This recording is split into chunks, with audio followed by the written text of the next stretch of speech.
দেখা যাচ্ছে। আমরা এর পরের দৃশ্যপটে শেখ রেহানাকে দেখতে পাচ্ছি, যিনি শেখ হাসিনার বোন, অর্থাৎ এই শেখ মুজিব পরিবারের এই সদস্য।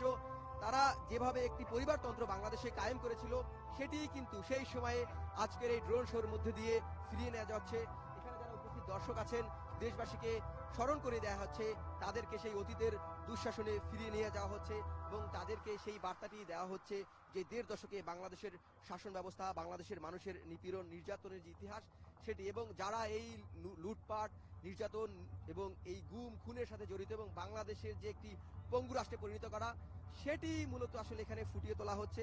এবং এখানে আমরা দেখছি যে অসংখ্য মানুষ কিন্তু এটির ভিডিও ধারণ করছেন, যারা এখানে দর্শক আসছেন তারা উপভোগ করছেন।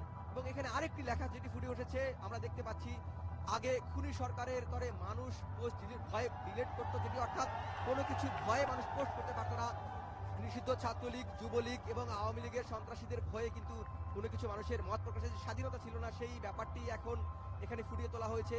এখন জনগণের ভয়ে সরকার পোস্ট ডিলেট করে, অর্থাৎ যেটি বলা হচ্ছে যে অন্তর্বর্তী সরকার গঠন করা হয়েছে জুলাই গণ অভ্যুত্থানের মধ্য দিয়ে যে সরকার গঠিত হয়েছে, এই সরকার যে তাদের নিজ বিভিন্ন অবস্থান পরিবর্তন করেছে জনগণের সমালোচনার মুখে বা জনগণের দাবির মুখে, সেটি তারা এখানে ফুটিয়ে তুলেছেন। এবং আর একটা দৃশ্য আমরা দেখতে পাচ্ছি যে এখানে লেখা উঠেছে, আমরা জানি ফেসিবাদ মুক্ত দেশ পুনর্গঠন দিতে পারি, অনেক পথ পাড়ি দিত। অর্থাৎ যেটি বলা হচ্ছে যে এই যে ফেসিবাদ মুক্ত দেশ পুনর্গঠনের যে নতুন বাংলাদেশ বিনির্মাণের কথা বলা হচ্ছে, সেই পথ বিনির্মাণে আরো অনেক পথ বাকি আছে, আরো অনেক পথ এই জনগণকে নিয়ে পাড়ি দিতে হবে।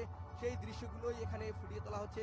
একের পর এক দৃশ্য এই মহান সংসদের উত্তর আকাশে ভেসে উঠছে ২০০০ ড্রোনের খেলায়, লাল নীল বিভিন্ন রঙের আলোর ঝলকানিতে এই পবিত্র সংসদের আকাশ একটি আলোর খেলায় পরিপূর্ণ হয়েছে।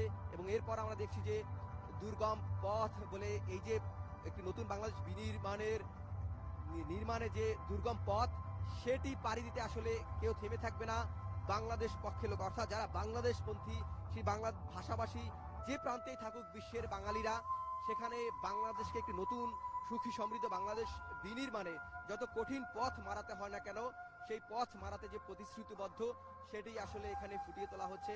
আমরা দেখছি যে আলোর ঝলকানিতে এই মানিক মিয়া এভিনিউ এলাকা এবং দেখানো হচ্ছে, এবং এখানে আর বাংলাদেশের জাতীয় পতাকা ফুটিয়ে তোলা হয়েছে এবং সেখানে বলা হচ্ছে সবাই মিলেই আমরা গর্ব বাংলাদেশ 2.0, অর্থাৎ এই গণ অভ্যুত্থানের মধ্য দিয়ে যে নতুন বাংলাদেশ বিনির্মাণের আকাঙ্ক্ষা মানুষের মধ্যে জন্মেছে, সেই বাংলাদেশ 2.0 কিন্তু এখানে ফুটিয়ে তোলা হয়েছে।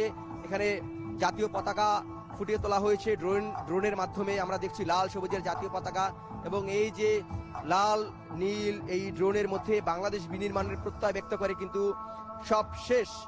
এই ড্রোন শোয়ের খেলা কিন্তু শেষ হয়ে গেছে, প্রায় 10 মিনিট ধরে এই ড্রোন শোটি দেখানো হয়েছে এবং আমরা দেখছি যে আপনারাও দেখতে পাচ্ছেন আমাদের সাথে যে ধীরে